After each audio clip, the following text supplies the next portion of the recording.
अस्सलाम वालेकुम जी, मैं हूँ रशीद बलोच दुरून टीवी से आपके सामने मुखातब हूँ। आज मेरे पास दो इतलात हैं, वो मैं आपके साथ शेयर करूँगा। नंबर एक, जाम कमाल खान कब नून लीग ज्वाइन करेंगे, और दूसरा, नेशनल पार्टी और जमीयत के दरमियान इंतखाबी अलायंस तकरीबन बहुत सारे हल्कों में हो चुका है। तो इन दो मौज़ूआत पे बात कर लेते हैं, लेकिन आगे बढ़ने से कबल आपने हमें सब्सक्राइब करना है, अपना फीडबैक देना है और घंटी का बटन तो दबाना ही है। अच्छा जी, स्टार्ट लेते हैं। सबसे पहले मियां नवाज शरीफ साहब काफ़ी चिमगोइयों के बाद कुछ लोग कह रहे थे कि जी नवाज शरीफ नहीं आएंगे, कुछ ने कहा आएंगे, लेकिन बिलाखिर आ तो गए। और जाहिर है कि नवाज शरीफ के आने का पस पर्दा ऐसा नहीं है कि वो अपने ऐसे ही आए होंगे। कहीं ना कहीं कुछ ना कुछ इंडिकेशन हुए होंगे। और आने वाली जो हुकूमत है वो तकरीबन अभी से ही पेशनगोइयाँ शुरू हो चुकी है कि मरकज़ में मुस्लिम लीग नून की हुकूमत आ सकती है।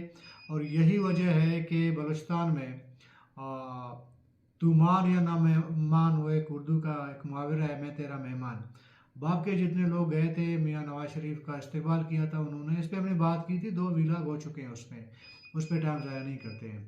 तो ये जो लोग गए हैं ना, ज़रा खुद तो नहीं गए, लोग उन्होंने भिजवा दिए थे अपने। सिवाय सरदार अब्दुर्रहमान केतरान के बाप में से बाकी मेरे ख्याल में कोई साबिका एमपी नहीं गया होगा, लेकिन उन्हें अपने लोग अपने अपने इलाकों से भिजवा दिए थे लाहौर। अच्छा, उसमें मज़े की बात यह है कि ये एक साबिका एमपी ने कहा कि जी अपने वो पीए से, पता नहीं उसका कोई रिलेटिव है जो भी है, उससे कहा कि जी जो बंदे आप लेके जा रहे हैं उनको कहें 3 दिन तक आप लाहौर घूम सकते हो, 3 दिन के बाद हम वापस आएंगे, अगर 3 दिन के बाद आप रहे तो अपने खर्चे पे रहें। तो इस तरह के बहुत से मैसेजेस आते रहे हैं साबिका एमपीएस की जानिब से। कल परसों शायद मैंने कहा था कि जो पीपल पार्टी वाले जल्दी जो है उसकी गाड़ी में बैठ गए थे, वो भी ज़रा थोड़ा पशिमा नज़र आ रहे हैं। और वो भी तकरीबन इधर उधर से मिन्नतें कर रहे हैं कि जी चलें पीपल पार्टी की गाड़ी छोड़ के नून लीग की गाड़ी में हम बैठना चाहते हैं। तो ये सूरत हाल भी अपनी जगह मौजूद है, लेकिन आज हम कमाल खान ने देखें, उसूली तौर पर जो मुझे लगता है, बहुत पहले उन्होंने एक बात क्लियर की थी कि जी बाप का जो अफादियत है वो ख़त्म हो चुका है। और बाप में एक मकसद के लिए बनाई गई थी, वो मकसद पूरा नहीं हुआ। अभी क्या किस मकसद के लिए बनाई गई थी वो तो जाम साहब ने नहीं बताया, लेकिन हम समझते हैं कि कुछ लोग और बलूचिस्तान के समझते हैं कि जिस मकसद के लिए बनाई गई थी, इक़्तिदार हासिल करना, वो तो हो गया। अब बाकी बाप से ज़्यादा कि ऐसे कोई उम्मीद तो नहीं रखी जा सकती थी कि वो गो के जब बाप बन रही थी तो उस टाइम दावा ये किया जा रहा था कि जी बाप जो है वो नेब का नेमुल बदल होगा और बलूचिस्तान के फैसले बलूचिस्तान में होंगे। और जिस तरह के उन्होंने शुरू में उन्होंने कहा कि जी बलूचिस्तान के फैसले मरकज़ में इधर उधर से होते रहते हैं, उन्होंने ज़रा के उस पर्सपेक्ट में कहा था जो मरी मुआहदा हुआ था या इससे पहले जो भी हुआ था, तो उसी पस मंज़र में शायद उनका बाप वालों का उस टाइम जो है ये दावा था। लेकिन बाद में ज़ाहिर है कि जब बाप खुद ही मरकज़ में बन गया था, उसका वजूद ही मरकज़ की तरफ से आई थी, तो वो अपना फ़ैसला कैसे खुद कर सकती थी। बहरहाल, लेकिन जाम साहब ने शुरू से ही एक बात कह दी थी, जब से उनके खिलाफ तहरीक अदम एतमाद आई है ना, उसके बाद से वो अमलन शायद वो बाप को इस तरह वो बदजन हो गए थे, बाप पार्टी से ही बदजन हो गए थे। जब हमारी मुलाकात हुई थी जाम साहब से, कुछ हमारे सीनियर जर्नलिस्ट थे उनके साथ, तो उधर भी जाम साहब ने कहा था कि जी बाप का तकरीबन दोबारा मुनज़्ज़म होना है, दोबारा वो उसका कोई फ़ायदा नहीं है। तो इनडायरेक्टली जाम साहब यही कह रहे थे कि ये बाप के अलावा वो कोई और प्लेटफॉर्म पे जाना चाहते हैं। और फिर जाम साहब ने आसिफ अली जरदारी साहब से मुलाकात की कराची में। उसके फौरी बाद लाहौर में मरियम नवाज साहिबा से भी मुलाकात की, और उस मुलाकात में मौजूदा हमारा जो निगरान वज़ीर आज़म है अनवर काकड़ साहब, वो भी मौजूद थे। वो मरियम नवाज से मुलाकात के बाद जो है तकरीबन अगर आप मुशाहिदा करें तो जाम साहब का जो बॉडी लैंग्वेज है वो नून लीग की तरफ झुकाव थोड़ा आपको ज़्यादा नज़र आएगा। तो अभी इतलात ये हैं कि जाम साहब ने जो मरियम नवाज साहिबा से मुलाकात की थी, वहाँ पे उस मुलाकात में ये कहा गया था कि जाम साहब ने कि जी मैं एक पूरी एक टीम के साथ मैं शामिल हूँगा नून लीग में। तो शायद वो उस टीम के इकट्ठे होने का टाइम अभी आ चुका है। ज़रा कि मियाँ नवाज शरीफ साहब अब एक दिन पहले वो 4 साल बाद अपने इलाके में आए हैं, मुल्क में आए हैं। तो कुछ दिन तो उनको लगेगा मुलाकातों में, रेस्ट करने में, फैमिली के साथ, तो टाइम लग सकता है। जब मुलाकातें शुरू होंगी सियासी बाकी जिन्होंने शामिल होना है, तो उसमें बलूचिस्तान का नंबर है। और बलूचिस्तान के बाप के लोग जाम साहब के सरबराही में वो मियाँ नवाज शरीफ से पहले मुलाकात होगी, जो इतलात हैं, जो हमें इतला मिली है। उसके बाद एक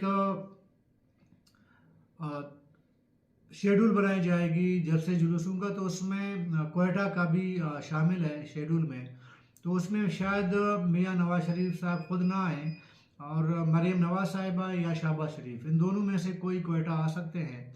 वो लोग जिन्होंने अब इस कल के जो इस्तकबालिया जलसा था, जो जिन लोगों ने शिरकत की थी, लसबेला से भी लोग गए, नसीराबाद से भी गए हैं, संजावी वगैरह, लोरला, इजार, वो मुख्तलिफ इलाकों से गए हैं।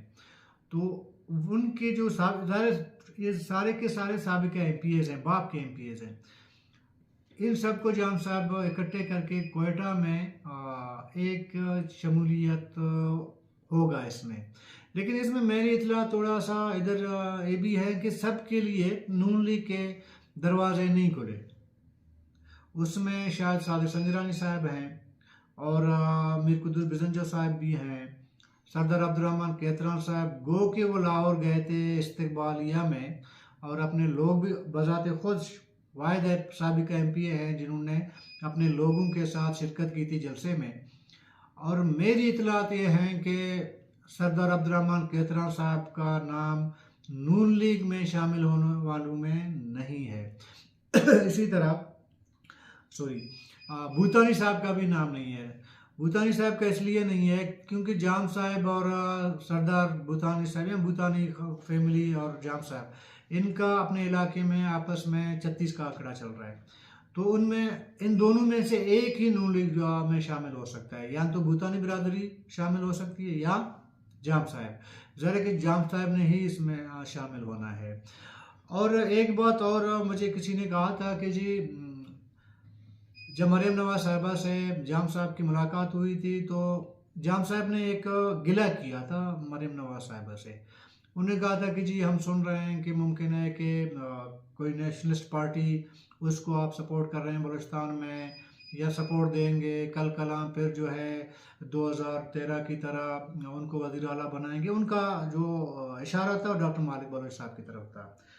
तो हम फिर अगर हम आएंगे, अगर मेजोरिटी में हम आ गए हैं एज ए नून लीग, आपकी पार्टी में शामिल हो गए हैं, आ गए हैं, एक अच्छा एक अक्सरियत लेके आ गए हैं, उसके बाद भी अगर आप लोग नेशनल पार्टी को या नेशनलिस्ट पार्टी, उन्होंने नाम नहीं लिया नेशनल पार्टी का, नेशनलिस्ट पार्टी का ही, कि उनको अगर आप हुकूमत देंगे तो फिर हमारे आने का फ़ायदा नहीं है। तो इतला ये है कि मरीम नवाज साहिबा ने उनको कहा कि जी आप मेजोरिटी शो करें, जब इलेक्शन होंगे मेजोरिटी शो करें तो आप में से कोई वज़ीर आला होगा। तो बाकी ये मैं आपको एक श्योरिटी दे रहा हूँ। तो इससे जाम साहब का हौसला बढ़ गया है। और अभी भी अगर देखें बलूचिस्तान में भी एक परसेप्शन ऑलरेडी बन चुकी है। और बलूचिस्तान में हमेशा इलेक्शनों से 5-6 महीने पहले परसेप्शन बनती है और होता भी ऐसा ही है। तो अभी परसेप्शन शायद ये बन गई है कि दो शायद आपके कैंडिडेट मजबूत आ सकते हैं बलूचिस्तान के लिए, जाम कमाल खान साहब, डॉक्टर मालिक साहब। इन दोनों की बात परसेप्शन है, इतला तो नहीं है। कि अभी इलेक्शन होंगे, फिर उसके बाद मेजोरिटी शो होगी, वो तो मैं ऐसी परसेप्शन की बात कर रहा हूँ। तो ये लोग चले जाएंगे। तो ज़रा फिर बलूचिस्तान में नून लीग के पास एक बहुत बड़ा केप आएगा नून लीग के पास। और ये वो लोग हैं जो अमूमन खुद को इलेक्टेबल कहते हैं, और इनमें से कितने इलेक्टेबल हैं, कितने नॉन इलेक्टेबल हैं, वो तो बाद में पता चलेगा। और एक परसेप्शन ये भी है कि अगर नून लीग में आप जाएंगे तो आपको कहीं ना कहीं कोई सपोर्ट भी मिल सकता है, तो आप फिर इलेक्शन जीत सकते हैं। ज़्यादातर तो इसी लालच में जा रहे हैं। ठीक है, अच्छा, अब आते हैं दूसरे सेगमेंट पे। आपको पता है नेशनल पार्टी और जमीयत उलमा इस्लाम ने दोनों ने कमेटियां बनाई थी आने वाले इलेक्शन के अलायंस या सीट टू सीट एडजस्टमेंट के लिए। तो अभी इतलात ये हैं कि नेशनल पार्टी और जमीयत के दरमियान बहुत सारे इलाकों के हलकों के एडजस्टमेंट हो चुकी है। अभी खुशदर का मामला थोड़ा रह गया है। खुशदर में नेशनल पार्टी भी सूबाई नशिस्त की डिमांड कर रही है और जमीयत भी सूबाई नशिस्त पे ही अड़ी हुई है अभी तक। लेकिन मेरा ख्याल है कि इसमें रास्ता निकल सकते हैं। और नेशनल पार्टी का ज़ाहिर के मजबूत कैंडिडेट है सरदार असलम बिजंजो साहब। तो वो नेशनल असम्बली, वो कभी भी अगर रिकॉर्ड उठा के देखें, वो कभी नेशनल असम्बली नहीं गए। उनका जो दायरे कार है, जो दायरा है वो सूबाई असम्बली का है। तो उन्होंने इससे पहले बीएमपी से भी इत्तेहाद हुई है, तब भी उन्होंने सूबाई असम्बली पे ही इलेक्शन लड़ा है। जमीयत से हुआ है, तब भी उन्होंने सूबाई असम्बली पे ही इलेक्शन लड़ा है। तो इस पे खुशदार में अभी तक बातचीत जारी है और मुझे लगता है कि जमीयत को मनवाया जाएगा। और खुशदार सिटी की मैं बात कर रहा हूँ, खुशदार सिटी पे सूबाई असम्बली पे नेशनल पार्टी और कौमी असम्बली के लिए जमीयत उलमा इस्लाम एक दूसरे से एग्री करेंगे। बाकी सूरत से लेकर कोयटा तक यहाँ पे नेशनल पार्टी और जमीयत के दरमियान कोई अलायंस नहीं होगा, क्योंकि यहाँ पे जमीयत समझती है कि जी मैं तो कलात की सीट भी मैं इस पोजीशन में हूँ, ले जा सकता हूँ, और सूराब की सीट भी पर भी कामयाब हो सकता हूँ, और मस्तूंग वाले सीट पे भी, क्योंकि नवाब असलम रहसानी साहब है। इस पे उन्होंने कहा कि कोई अलायंस या सीट टू सीट एडजस्टमेंट नहीं हो सकती, ये मेरी इतलात है। और मकरान पे ज़ाहिर की नेशनल पार्टी की मेजोरिटी है, वहाँ पे हो गई है वहाँ पे, और अवारन पे भी, अवारन और मकरान पे जमीयत उलमा इस्लाम जो है वो नेशनल पार्टी की हक में दस्तबरदार होगी। और खारान पे अभी तक बातचीत चल रही है। और बाकी अच्छा, बारकान पर भी, बारकान में सरदार अब्दुर्रहमान केतरान का इलाका है, और करीम केतरान ने गुज़िश्ता इलेक्शन 2018 में एक टफ टाइम दिया था। कुछ लोगों का ये ख्याल है कि करीम केतरान वो जीत भी गए थे, लेकिन सरदार अब्दुर्रहमान केतरान आगे। और यही तासर जो है आवारा में दी जाती है कि खैजम बलोच जीत गए थे लेकिन कुद्दूस आ गए।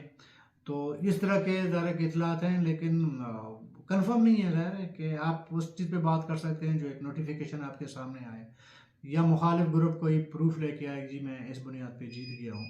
बहरहाल नेशनल पार्टी का और जमीयत का आने वाले इलेक्शन पे अच्छा खासा एक इत्तेहाद अलायंस अभी हो चुकी है, और हुकूमत में भी इत्तेहादी ये बन सकते हैं।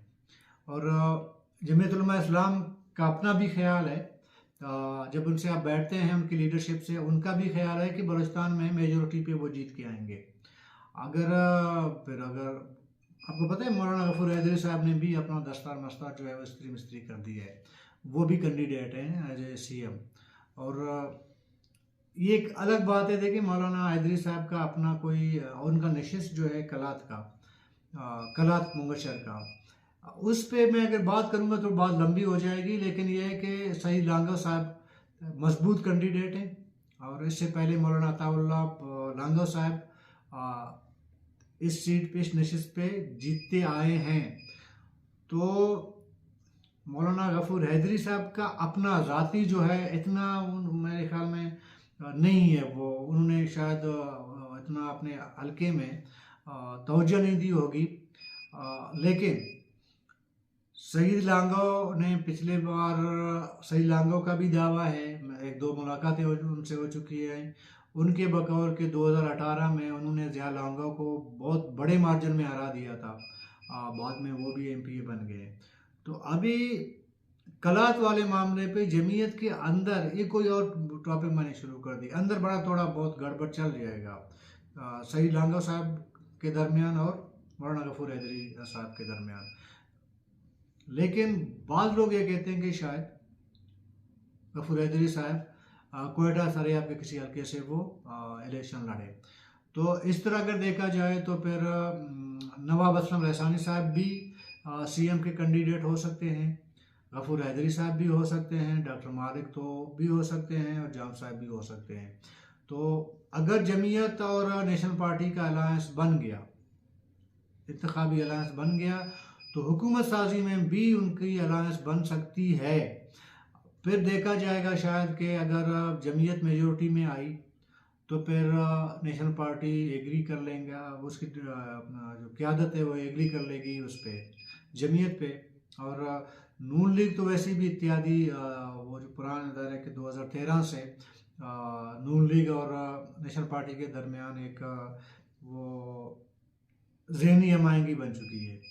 तो इधर भी देखा जाएगा, लेकिन मेरा ख्याल है, मेरा ज़ाती ख्याल है इसमें कि अगर नून लीग मेजॉरिटी में नहीं आए, 1-2 सीट का भी फ़र्क रहा, तो फिर शायद मुस्लिम लीग नून डॉक्टर मालिक बलोच साहब को एज ए सीएम प्रेफर करेंगे, उसकी हिमायत करेंगे। तो ये इतलाती मैंने कहा आप तक पहुंचा दूं। तो कल तक के लिए इजाज़त दीजिए। अल्लाह हाफ़िज़।